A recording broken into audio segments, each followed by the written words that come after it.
শুভ সন্ধ্যা।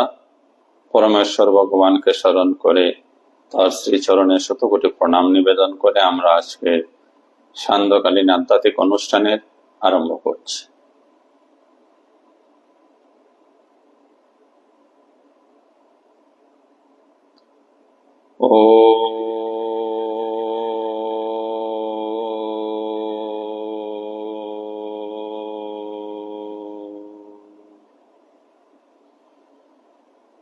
শ্রী পরমাত্মনে নমঃ। আমরা প্রতিদিনকার মতো আজও আমাদের স্বরূপ চিন্তনের মধ্য দিয়ে আলোচনা শুরু করব। আমি শক্তিশালী আত্মা, আমি শক্তিশালী আত্মা, আমি দেহ নই, মন নই, বুদ্ধি নই, আমি নিত্য শুদ্ধ বুদ্ধ মুক্ত আত্মা, আমি সৎ চিৎ আনন্দম। আমরা শ্রীমদ্ ভগবত গীতার দ্বাদশ অধ্যায় ভক্তি যোগ আলোচনা করছি। গতদিনের আলোচনায় আমরা ভক্তিযোগ অধ্যায়ের 19 নম্বর শ্লোকটি পর্যন্ত আলোচনা করেছিলাম। আর একটি শ্লোকই এই অধ্যায়ে বাকি আছে, 20 নম্বর শ্লোক। আসুন আমরা 20 নম্বর শ্লোকটি কি তা দেখি, ভগবান কি বলতে চাইছেন। 20 নম্বর শ্লোকে ভগবান বলছেন, ये तु धर्म अमृतम इदम যতোক্তম পর্যুপাসতে শ্রদ্ধাদান মত পরমা ভক্তা তে তেহতীব প্রিয়াহ। ये तो, ये মানে যারা, তু কিন্তু, কিন্তু যারা ধর্মামৃতম, ধর্ম অমৃতম, ধর্ম অমৃতের, ইদম এই, যথা যেমন, উক্তম বলা হলো, পর্যুপাসতে পূর্ণরূপে উপাসনা করেন, শ্রদ্ধাদানা শ্রদ্ধাবান, মত পরমা মতপরায়ণ, বক্তা ভক্তগণ, তে সেই সকল, অতীব অত্যন্ত, মে আমার, প্রিয়াহা প্রিয়। বাংলাটা এইরূপ, যারা আমার দ্বারা কথিত এই ধর্মামৃতের উপাসনা করেন, সেই সকল শ্রদ্ধাবান মতপরায়ণ ভক্তগণ আমার অত্যন্ত প্রিয়।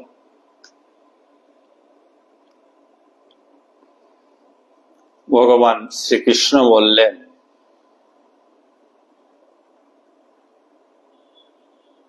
যারা ভগবানের ধর্ম অমৃত পান করেন, অর্থাৎ ভগবানের কথা মতো জীবন যাপন করেন, ভগবানের নির্দেশ মতো এই জগৎকে ব্যবহার করেন, এই জগতে আচার করেন, আচরণ করেন, ভগবানের প্রতি সম্পূর্ণ শ্রদ্ধা এবং ভগবানে অর্পিত হয়, সেই মানুষেরাই ভগবানের অত্যন্ত প্রিয়। আমরা দ্বাদশ অধ্যায়ের শেষ শ্লোকটিতে রয়েছি। দ্বিতীয় অধ্যায় থেকে শুরু করে দ্বাদশ অধ্যায় পর্যন্ত ভগবান শ্রীকৃষ্ণ পৃথিবীর মানুষকে আজ থেকে 5000 বৎসর পূর্বে কুরুক্ষেত্রের যুদ্ধক্ষেত্রে উপদেশ দিয়েছিলেন গীতার বাণীর মাধ্যমে। সেই সময় থেকে আজ পর্যন্ত যারা ভগবানের গীতায় দেওয়া উপদেশগুলিকে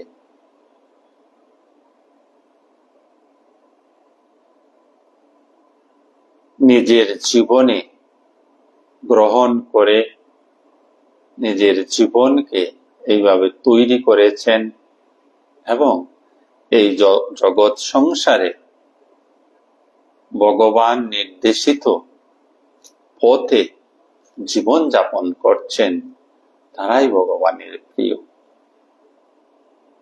তারাই ভগবানের আশীষ পাওয়ার যোগ্য মানুষ, তারাই ভগবানের অনুগ্রহ বা কৃপা লাভে সমর্থ মানুষ। আমরা সাধারণ মানুষেরা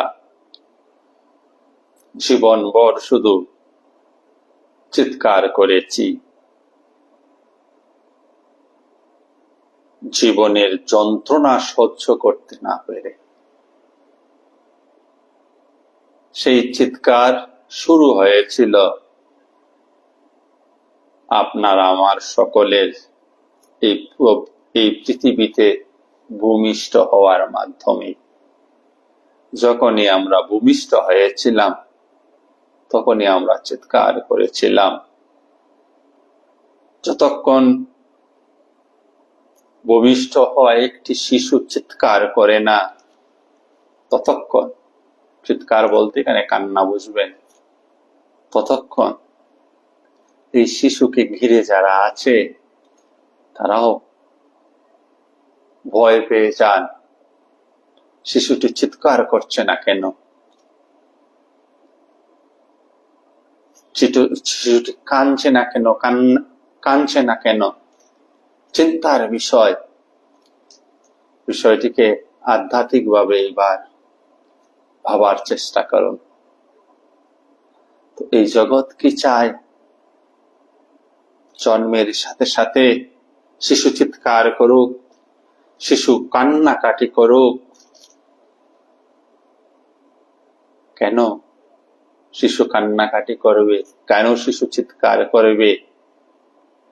এই জন্যই চিৎকার করতে শিশুটি বাধ্য।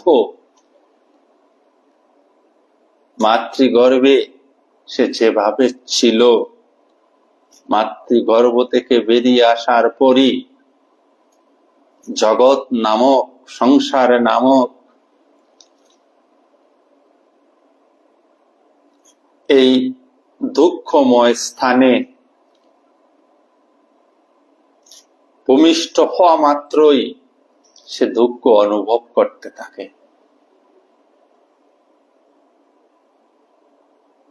তার ঠান্ডা বোধ হয়, গরম বোধ হয়। হঠাৎ করে এক ঝাপসা আলো তার চোখে আসে, তার খিদার অনুভব হয়, তাই সে চিৎকার করে, কান্নাকাটি করে। এখন দেখুন তো নিজের জীবনে যে চিৎকার দিয়ে জীবন শুরু করেছিলাম আমরা সবাই, সে চিৎকার কি থেমেছে?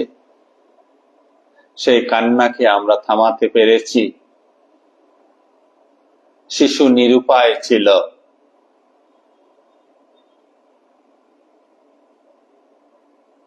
সে অবস্থার গতিকে, অর্থাৎ মাতৃগর্ভে তার তাপমাত্রা সমান ছিল,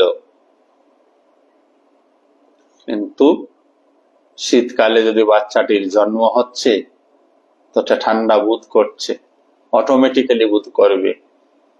যদি গরমকালে জন্ম হচ্ছে তো গরম বোধ করছে। এই যে শীত বা উষ্ণতার বোধ, যে যাহা সে এতদিন বোধ করেনি, 9 মাস বা 10 মাস মাতৃগর্ভে বোধ করেনি, ভূমিষ্ঠ হওয়া মাত্রই তার এই দুঃখের অনুভব হতে শুরু হয়। তাই শিশুটি কাঁদে, চিৎকার করে। আর আমরা যারা শিশুর আশেপাশে থাকি তারা সবাই আনন্দে চিৎকার করে উঠি, এই যে শিশুটি কেঁদেছে। শিশুটি কাঁদার মধ্য দিয়ে আমরা ভাবি শিশুটি জীবন্ত আছে এবং আমাদেরই এক সঙ্গী হয়েছে।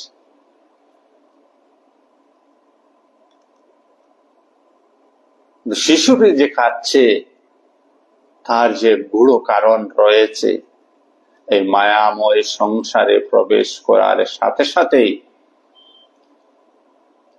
তার দুঃখের অনুভব হতে শুরু হয়, আর তার ব্যক্ততা সে কান্নার মাধ্যমে করে। আবারও বলছি, জন্ম মাত্রই শিশুটি কিন্তু নিরুপায় থাকে। সে প্রকৃতি কি, আলো কি, বাতাস কি, মায়া কি ওসব জানে না। তাই তার দুঃখের স্বতঃস্ফূর্ত অভিব্যক্তি কান্নার মাধ্যমে হয়। আমরাও এই পৃথিবীতে একইভাবে এসেছিলাম। কান্নার মাধ্যমে এই জীবনযাত্রার শুরু হয়েছিল, জগতের যাত্রার শুরু হয়েছিল। আজও সেই যাত্রা অব্যাহত, তৎসঙ্গে কান্নাও অব্যাহত। দুইটাই সাইমultaneously চলছে। আমরাও দুঃখে কাতর হচ্ছি, হতাশা হচ্ছি, চিৎকার করে কাঁদছি। হয়তোবা শিশু যেভাবে চিৎকার করে কাঁদে, আশেপাশে কে আছে সেই জ্ঞান বা আশেপাশে লোকের উপস্থিতির উপর নির্ভর করে বা তাদের থেকে লজ্জা পেয়ে, ভয় পেয়ে সে কান্নাকাটি করছে না। সে কান্নাকাটি তার স্বতই করে, স্বতঃস্ফূর্ত ভাবে করে। আজ আমরা এতটা বয়স প্রাপ্ত হয়েছি, প্রথম যখন শ্বাস নিয়েছিলাম এই পৃথিবীর, তখনও সেদিন আমরা কেঁদেছিলাম। দুঃখ ভরা এই পৃথিবীতে দুঃখের অনুভবের সাথে সাথে আমাদের কান্না এসেছিল। আজও সেই কান্না আমাদের জীবনের অপরিহার্য অঙ্গ হয়ে আছে। আমরা হয়তো লোকের সামনে কাঁদছি না, মানুষ কি বলবে, কিন্তু প্রতিটি অজ্ঞানী মানুষের মন কাঁদছে, হুকায় কাঁদছে। আমরা যে যতই কান্না আটকানোর চেষ্টা করি না কেন, ভিতরে ভিতরে কিন্তু আমরা সবাই কাঁদছি। সেই কান্নার প্রকাশ হয়তোবা চোখের জলের মাধ্যমে হচ্ছে না, হয়তোবা চিৎকারের মাধ্যমে হচ্ছে না, কিন্তু হৃদয়ে তার ভীষণ যন্ত্রণা, হৃদয়ে তার ভীষণ আঘাত নিয়ে, এই বুক ভরা কান্না নিয়ে মানুষ পাচ্ছে। তো এই কান্নাকে কি আটকানো যায় না? এই কান্না আমাদের যে সঙ্গী হয়েছে, তার সঙ্গ কি ত্যাগ করা যায় না? দুঃখের সঙ্গ কি ত্যাগ করা যায় না? হতাশার সঙ্গ কি ত্যাগ করা যায় না? অবশ্যই যায়। যে পথে হাঁটলে, যার সঙ্গে চললে কান্নাকে, দুঃখকে, হতাশাকে ত্যাগ করতে পারা যায়, আমরা সেই পথে হাঁটি না। আমরা অজ্ঞানী মানুষেরা যে পথে প্রচুর দুঃখ রয়েছে, যে পথে প্রচুর কান্না রয়েছে, যে পথে প্রচুর হতাশা রয়েছে, যে পথে গড্ডালিকা প্রবাহের মতো সমস্ত অজ্ঞানী মানুষ ছুটে চলছে, আমরা সেই অজ্ঞানী মানুষের পথ অনুসরণ করছি। তাই আজও আমাদের কান্না থামেনি। আর এই পথ যতদিন অনুসরণ করতে থাকবো, ততদিন শুধুমাত্র এই জীবনে নয়, আগন্তুক জীবন গুলাতেও এই কান্না আটকাবে না। তাহলে আমাদেরকে কি করতে হবে? ভগবান দ্বাদশ অধ্যায় ভক্তি যুগের শেষ মন্ত্রে বললেন, আমি ধর্ম অমৃত গীতার মধ্যে দিয়ে রেখেছি। অমৃত কি? যা পান করলে মানুষের সর্ব দুঃখের নাশ হয়, মানুষ অমরত্ব লাভ করে। ভগবান শ্রীকৃষ্ণ বললেন, এই অমৃতের বাণী গীতার প্রত্যেকটা শ্লোকে আমি দিয়ে রেখেছি। যে আমার উপদেশগুলিকে শ্রদ্ধা সহকারে গ্রহণ করে আমারই নির্দেশিত পথে আমাকে সঙ্গে নিয়ে চলে,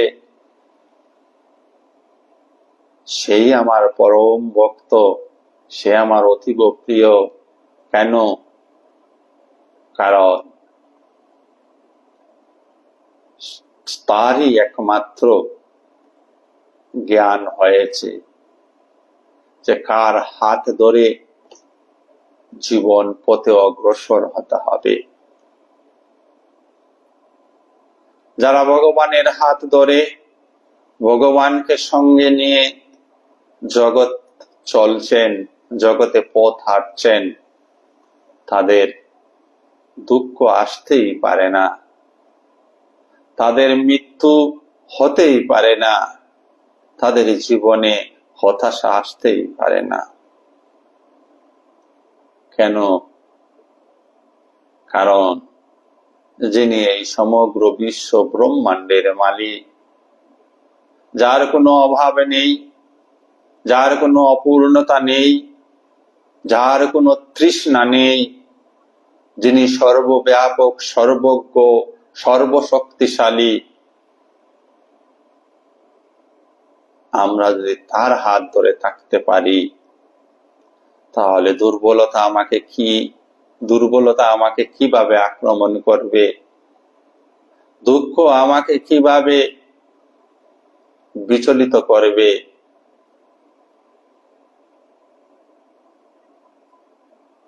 আমরা প্রায়শ একটি প্রবাদ ইউজ করি, হরিনাম করলে ভূতে ধরার ভয় থাকে না। ভূত মানে প্রেতাত্মা।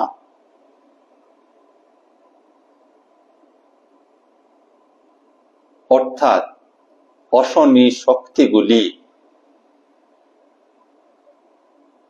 হরিনামে যারা মত্ত বা হরিনামে যারা মগ্ন, তাদের কাছে আসতে পারে না। বহু দূর থেকেই তারা পালিয়ে যায়।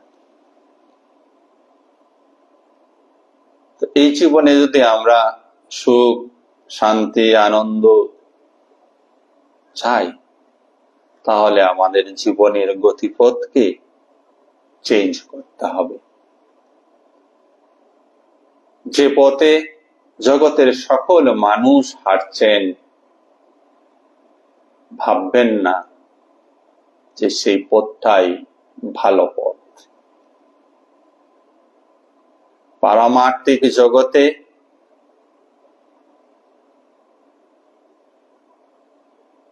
তার ব্যাখ্যা অন্যভাবে করা হয়। কেন মানুষ অন্য মানুষের অনুসরণ করে, তার কারণটা আগে জানতে হবে। সবাই কেন একদিকে হাঁটে? সবাই কেন একই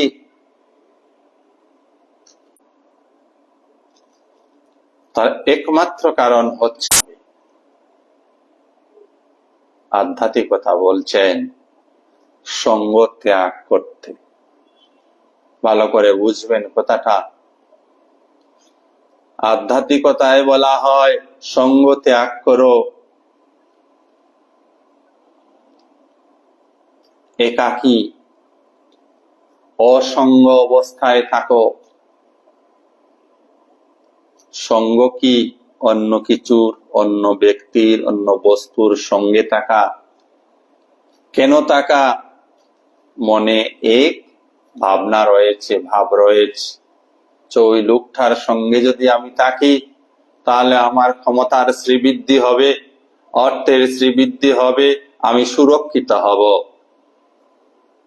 এই আসক্তির জন্য গীতার প্রতিটি অধ্যায়ে বারংবার ভগবান শ্রীকৃষ্ণ বলছেন আসক্তি ত্যাগ করো। আসক্তি মানে এই সঙ্গ দোষ, এই সঙ্গ দোষ ত্যাগ করো। তাহলে কি বোঝা যাচ্ছে? সমস্ত অজ্ঞানী মানুষ যেদিকে ছুটছে, যে পথে চলছে, সেই পথে কোথাও শান্তি নেই, আনন্দ নেই। সেই পথ কণ্টকময়, সেই পথে কাঁটা রয়েছে,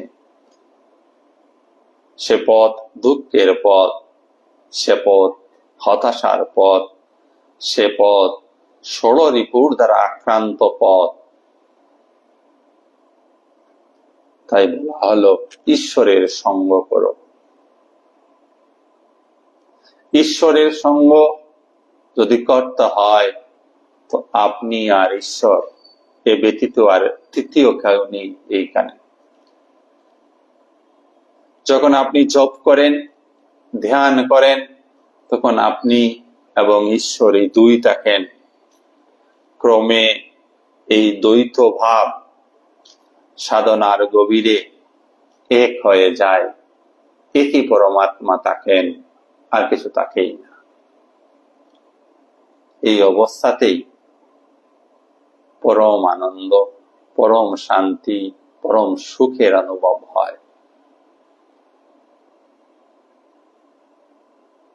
অজ্ঞানতার অন্ধকারে জীবনের শুরুতেই যে কান্না দিয়ে আমরা শুরু করেছিলাম, নিজেকে কখনো প্রশ্ন করিনি, আমরা একবারও প্রশ্ন করিনি আমার কি এই জীবন শুধু কান্নাকাটি করার জন্য, শুধু দুশ্চিন্তায়, দুর্ভাবনায়, ভবিষ্যতের পরিকল্পনায়, ভবিষ্যতের দুরাশায় বাছাই কি আমার জীবন? এতটা বৎসর পার হয়েছি, হয়তোবা আমরা ঈশ্বর অনুগ্রহ লাভ করতে পারিনি। ঈশ্বর অনুগ্রহ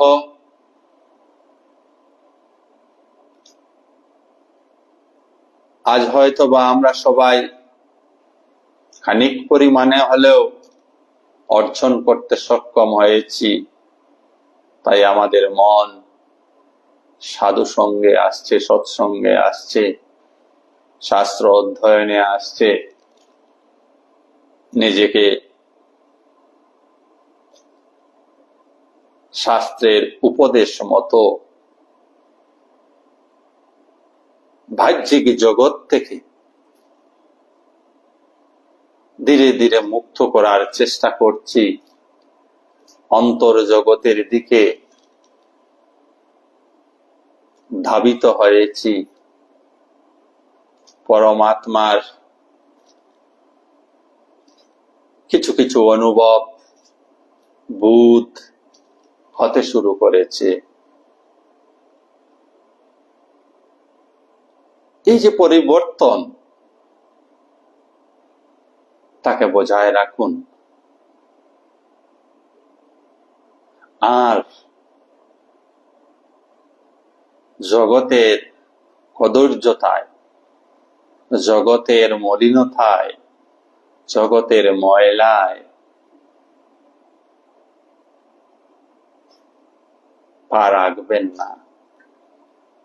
যদিও মন চাইবে বারংবার জগতের ময়লার দিকে অগ্রসর হতে, কিন্তু অগ্রসর হবেন না।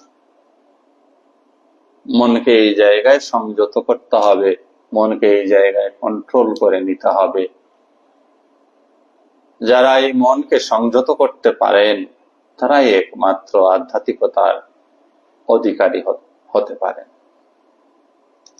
তো ভগবানের এই শেষ মন্ত্রটি দ্বাদশ অধ্যায় ভক্তি যুগের আবারও আমরা পড়ছি। ये तु धर्ममृतम् ईदम् যথোক্তম পর্যুপাসতে শ্রদ্ধাদান মৎপরমা বক্তাতে অতীব মে প্রিয়াঃ। যারা আমার দ্বারা কথিত, অর্থাৎ ভগবান যে এই গীতায় বলেছেন, যা যা ভগবান এই গীতায় বলেছেন সেই অনুসারে যিনি ভগবানের কথাগুলির উপাসনা করেন, উপাসনা মানে উপবাসন, পরমাত্মার নিকটে বসে বা পরমাত্মার পাশে বসে, কোনো মূর্তির কথা বলছি না, বলছি পরমাত্মার পাশে বসে। পরমাত্মার কোনো মূর্তি নেই, রূপ নেই, তাহলে পরমাত্মার পাশে কিভাবে বসা যায়? পরমাত্মার পাশে বসা যায় পরমাত্মাকে চিন্তনের মাধ্যমে, পরমাত্মাকে স্মরণের মাধ্যমে, পরমাত্মাকে শাস্ত্রীয় উপদেশের মাধ্যমে, শাস্ত্রীয় উপদেশগুলির স্মরণের মাধ্যমে পরমাত্মার সমীপবর্তী হওয়া যায়। এই সমীপবর্তী হওয়ার নামই উপাসনা। উপাসনা অর্থে আবার আমরা যেন পূজা পাঠ না বুঝি। ভগবান শ্রীকৃষ্ণ বললেন যে গীতায় তিনি যা যা বলিয়াছেন সেই ধর্ম অমৃতের উপাসনা যারা করেন কিসের সঙ্গে? শ্রদ্ধার সঙ্গে। এখানে মনে রাখতে হবে শ্রদ্ধাবান লভতে জ্ঞানম। শুধু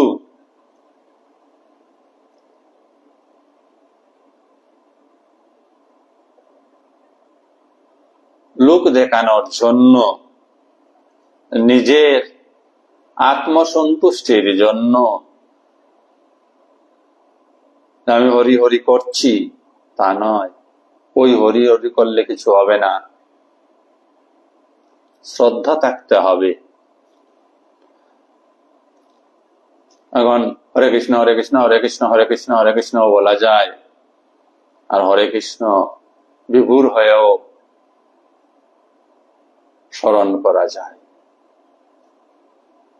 যিনি বিভোর হয়ে স্মরণ করছেন, হরে কৃষ্ণ নাম জপছেন, বা আপনার যে কোনো বীজ মন্ত্র, যা কিছু জপ আপনার গুরুদেব দিয়েছেন, তাকে ধরে যদি আপনি জপ করতে থাকেন, এবং সেই জপ হতে হবে শ্রদ্ধায় পরিপূর্ণ, বিশ্বাসে পরিপূর্ণ, ক্লেশ বোধ যেন না আসে। নাম জপ করতে আমাদের ক্লেশ বোধ হয়ে যায়, ক্লেশ হয়। কতক্ষণে শেষ করব? 108 বার জপ করতে হবে, তো 108 বার কিভাবে শেষ করতে হবে? তত তাড়াতাড়ি শেষ করা যায়। এই যে ক্লেশ, কেন আমি চাইছি যত তাড়াতাড়ি শেষ হয়? কারণ ওই নাম জপ করতে গিয়ে আমি ক্লেশ বোধ করছি, কষ্ট বোধ করছি। অথচ মোবাইল যখন আমি সার্ফিং করছি, ফেসবুক, হোয়াটসঅ্যাপ, ইনস্টাগ্রাম, ইউটিউব যখন দেখছি, তখন কিন্তু আমার বিরক্তি আসছে না, আনন্দের সঙ্গে করছি। ঈশ্বরের নামকে আনন্দের সঙ্গে একবারই করুন, আনন্দের সঙ্গে, পূর্ণ শ্রদ্ধার সঙ্গে। যিনি পূর্ণ শ্রদ্ধা, আনন্দ এবং নিষ্ঠার সঙ্গে ভগবানের নাম স্মরণ করতে পারেন, ভগবান বলছেন তারাই আমার অত্যন্ত প্রিয়। তাহলে প্রচুর সুযোগ সম্ভাবনা আমাদেরও রয়েছে, আমরাও ভগবানের প্রিয় হতে পারি, ভগবানের কাছে পৌঁছাতে পারি, আনন্দের সন্নিকটবর্তী হতে পারি, শান্তিকে পেতে পারি। দুঃখ বা কান্নার মধ্য দিয়ে যে জীবন শুরু করেছিলাম, এই আধ্যাত্মিক জ্ঞানের লাভেই, যে মুহূর্তে এই আধ্যাত্মিক জ্ঞান লাভ আমরা করব, সেই মুহূর্তেই আমরা সমস্ত দুঃখের পূর্ণ বিরাম করে দিতে পারি। Now it is up to us, আমরা কিভাবে ইহাকে গ্রহণ করি। আমরা কি শান্তিতে জীবন বাঁচতে চাই, না সবাই যেভাবে বাঁচছে, পাড়া প্রতিবেশী বন্ধু বান্ধব পরিবার প্রতিজন যেভাবে বাঁচছে, আমিও সেইভাবে বাঁচব? ব্যতিক্রমী চিন্তাধারা অবশ্যই নিয়ে আসতে হবে। অনেকদিন বলা হয়েছে, আবারও বলছি, এই ব্যতিক্রমী পথে যখন চলবেন তখন আপনি একাই থাকবেন, এখানে সঙ্গী কেউ পাবেন না। সঙ্গী হয়ে গেলেই মুশকিল। তাই আধ্যাত্মিক পথে লোকের আনাগোনা খুব কম, কিন্তু জগতের বাজারের পথে ভিড় সামলানো যায় না। মন্দিরের ভিড় আর জগতের ভিড় একই। মন্দিরে যে ভিড় আর জগতের বাজারে যে ভিড়, এই দুই ভিড়ের মধ্যে তফাৎ কিছু নেই। ওইখানে মাছ কেনার জন্য ভিড়, আর মন্দিরে ভিড় হচ্ছে মাছ কেনার জন্য প্রয়োজনীয় টাকা, প্রয়োজনীয় ক্ষমতা, প্রয়োজনীয় সম্পদ এর ভিক্ষা চেয়ে মন্দিরে ভিড় হয়। তাহলে একবার নিজের বুদ্ধিকে অল্প খরচ করে দেখুন, লক্ষ কোটি মানুষ প্রতিদিন মন্দিরে যাচ্ছে, মানুষের মানসিকতার কি পরিবর্তন হচ্ছে? মানুষ কি সুন্দর হয়ে যাচ্ছে? মানুষ কি পবিত্র হচ্ছে? না, বরঞ্চ আধ্যাত্মিকতার পোশাক পরে লোককে ঠকানোর জন্য, লোককে যন্ত্রণা দেওয়ার জন্য আরো বেশি সমাজে অরাজকতার সৃষ্টি হয়েছে। তো ভাবটা আপনাকে আমাকে স্থির করতে হবে, কি ভাব নিয়ে আমরা ঈশ্বরের শরণ, ঈশ্বরের সেবা করব। আমরা আজকের আলোচনা এখানেই সমাপ্ত করব, যেহেতু এই অধ্যায়ের শেষ শ্লোকটি আমরা আলোচনা করেছি। তো আনুষ্ঠানিকভাবে শ্রীমদ ভগবদ গীতার ১২শ অধ্যায় ভক্তিযোগ আলোচনা সমাপ্ত হলো। ওম তৎসৎ ইতি শ্রীমদ ভগবদ গীতাসু উপনিষৎসু ব্রহ্ম বিদ্যায়াম যোগো শাস্ত্রে শ্রীকৃষ্ণার্জুন সংবাদে ভক্তিযোগ নাম ১২শ অধ্যায়ঃ। ওম তৎসৎ। যারা আজকের এই অনুষ্ঠানে যুক্ত হয়েছেন তাদের সবাইকে অনেক অনেক ধন্যবাদ। আপনাদের সকলের হৃদয়স্থ আত্মাকে আমার প্রণাম। শুভরাত্রি। সবাই ভালো থাকুন, সুস্থ থাকুন এবং আনন্দে থাকুন।